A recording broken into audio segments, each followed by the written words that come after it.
Hey everybody, it's time for another Ask the Experts. Okay, let's get into this. All right, so today I want to talk about Business Central in metal stamping. I am Rob Jolliffe. I'm president of Sabre Limited. I am an IT, ERP, manufacturing, supply chain professional with over 35 years of experience. And I do these expert videos to help customers understand different questions they have for me, and particularly targeted towards the SMB manufacturing company and particularly targeted towards companies that are looking at ERP systems. If you like this video, please click like in YouTube, leave a comment. But if you want to ask me any questions, we've put my calendar into the description down below in the video, and you can click the link, open the calendar, book a meeting with me, and just chat about anything that you'd like to talk about.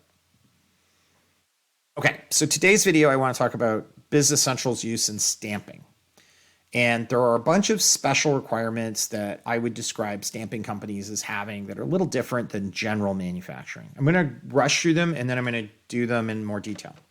Tool and die management, heat lot traceability, remnant or byproduct tracking, family tooling, and that means multi-part production per strike, EDI, yield and scrap management, change over optimization. Those are the areas I want to focus in on. Those are not the only areas of automotive stamping, but I want to keep the video a little bit shorter, so I've restricted it to those. So how does Business Central handle these? If you're an automotive stamping company, you need these requirements. How are you going to do them with Business Central? Is Business Central a good choice? All right, we're going to start with tool and die management. In automotive stamping, the tooling is king. Having it available, having it ready is really important as you're running it for every strike. After a certain number of strikes, it has to be inspected. It often has to be repaired before it can be put back into service. So we're going to add a maintenance module to Business Central. We're going to set our tooling up as machine centers or work centers so that we can put them onto our routings for production as parallel routings. So we have the press we're going to run it on and the tool we're going to run it on as two parallel machine centers, work centers that need to be available at the same time. And then the maintenance is going to allow us to take those work centers out of service when they're being maintained, but also to put automatic inspections at the end of running a production run, et cetera, et cetera. And most of the maintenance modules for Business Central, the good ones, are capable of doing this. Now, some of them are going to be more automated, some are going to be a little bit less automated. It's going to depend on which one you choose, but there's a bunch of them that are available. So you can pick one of those and you can almost certainly get what you want out of it. Okay, so heat lock traceability is the next one. This is out of the box.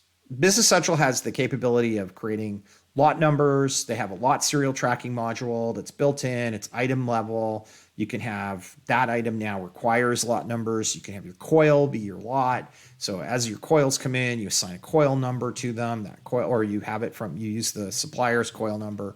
You put that into the system. You track when you use that coil. You can put the certificate of compliance or the mill cert into the record for that coil. So you have that mill cert.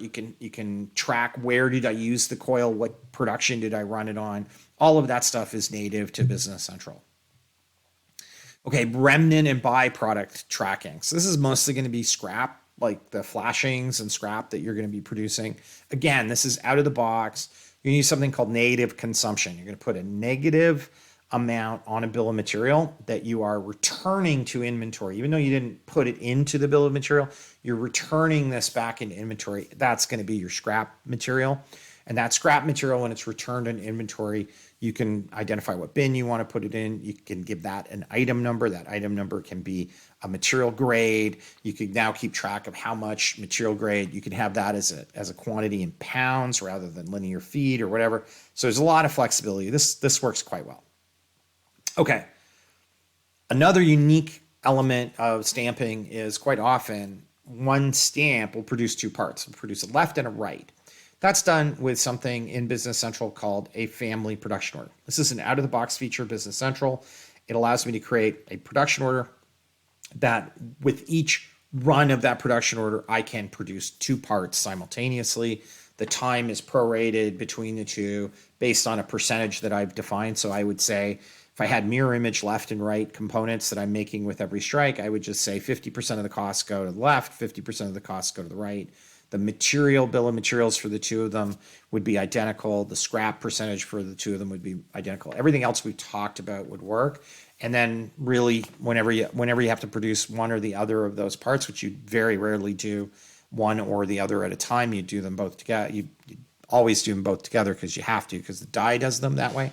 But you also would plan them together and ship them together because that's usually how the customer wants them.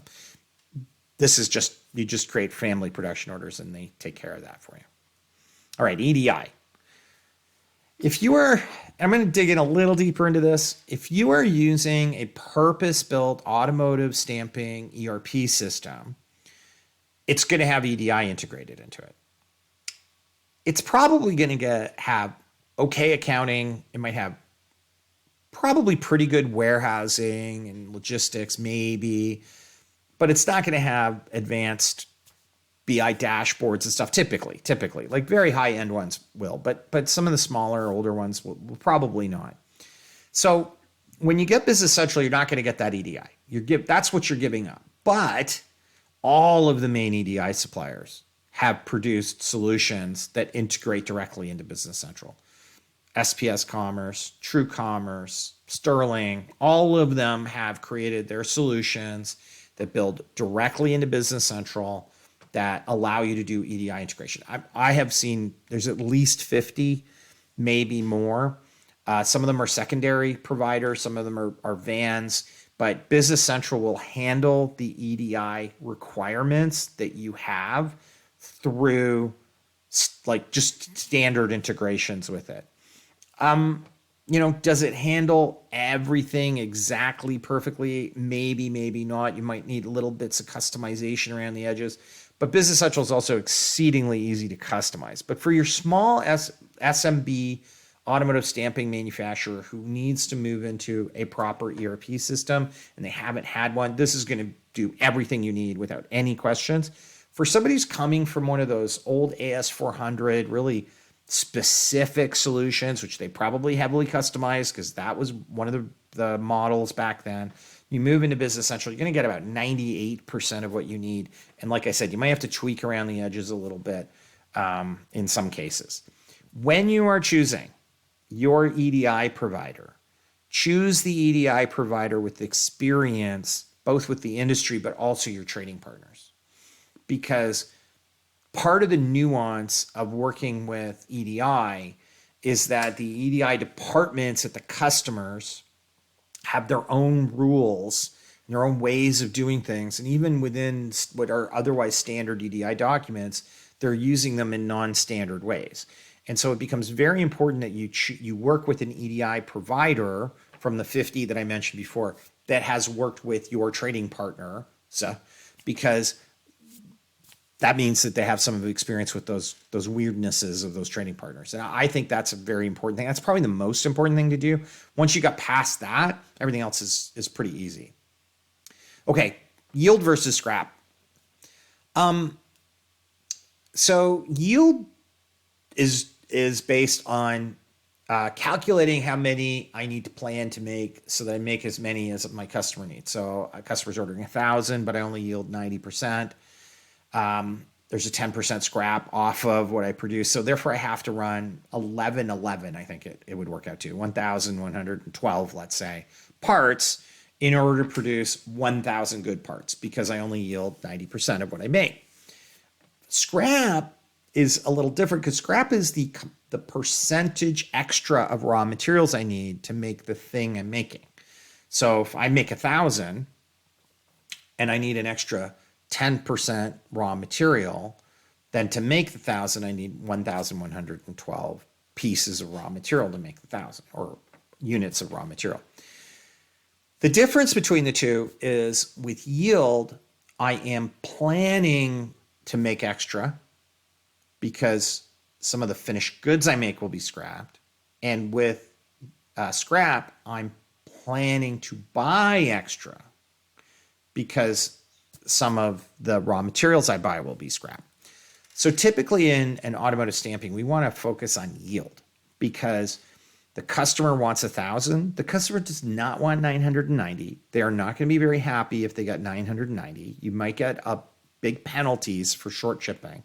You need to make the right quantity, and yield is going to have the system tell you what's the right quantity to target to make so that you produce the right quantity to ship. That's the big thing. That's out of the box. That is part of the routing setup, which allows you to put a routing scrap. So you can say I got 10% scrap per routing step. This routing step generates 10% of the product I produce is scrapped, which is that yield calculation. Also, you have component scrap, which is the other side of it, which both of them sometimes play together.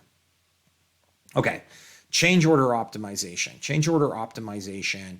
In the case of automotive stamping, a lot of that is going to be about die availability. It's not just change order optimization. Actually, it should probably say change order and schedule optimization. So I need to optimize my schedule. I have a bunch of production orders that I need to make. I have a bunch of presses that are available, and I have some dies that are available.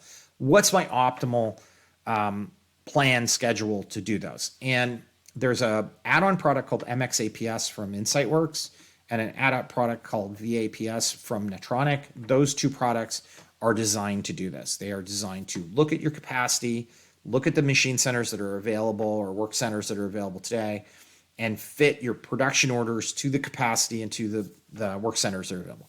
Since tooling is a work center and it's running in parallel with a press, now the tooling becomes a constraint on the schedule, and the scheduler will say, oh, well, the press is available, the tooling isn't, we can't run this, and it'll rearrange it. And it can look at when the tooling will become available and can optimize your schedule to start running that when the tooling comes available. You can also, with both of these products, I believe, I know MXAPS, I think VAPS, you can make rules about what sequence of die setups are more efficient. Is it more efficient for me, for instance, maybe the coil size changes? It's easier if the coil size is the same to change from die 1 to die 2 because they both use the same size coil. Maybe that isn't a big difference. Maybe it's something about the die, the connections, the fasteners that hold the die in place. Depends on your rules. Every business will be different with regards to this, so you can set some of these rules up to optimize. Okay. If you are a small automotive stamping environment, you're moving from maybe a really old legacy ERP system that worked fine when you were smaller, it's missing a bunch of the features we just talked about, or it has some of them, but it doesn't have AI and modern technology and BI dashboards and things like that, and you want to move into a modern, Business Central is a really good choice. Very, very good choice. If you are on a high-end, very complete AS400 based automotive stamping solution that has every single bell and whistle for automotive stamping, you may find that Business Central sometimes feels like a little bit of a step back, or there's some customization required to make it do what you want. I want to point out that most companies that have those high-end AS400 automotive stamping solutions that they bought 25 years ago and are still using, customized it a lot in order to get it to where it is today. And getting away without any customization in Business Central is not going to be possible, but I think it isn't going to be possible in any other ERP. So I'd give it a good hard look. It would be worth giving it a good look. And you may determine that those areas where it's not as strong as that older product are offset more than enough by all the new features and capabilities you're going to get throughout the rest of the supply chain and the rest of the business to add value to it. Thank you for watching this video to the end. If you like the video, please don't forget to hit like on the video. Leave a comment, please. That really helps with the algorithm and gets our name out there, gets people finding our videos. And if you can subscribe to our channel, that is fantastic as well. It also helps the algorithm. And of course, we want you to know about new and upcoming videos. Thanks very much for watching. Have a great day.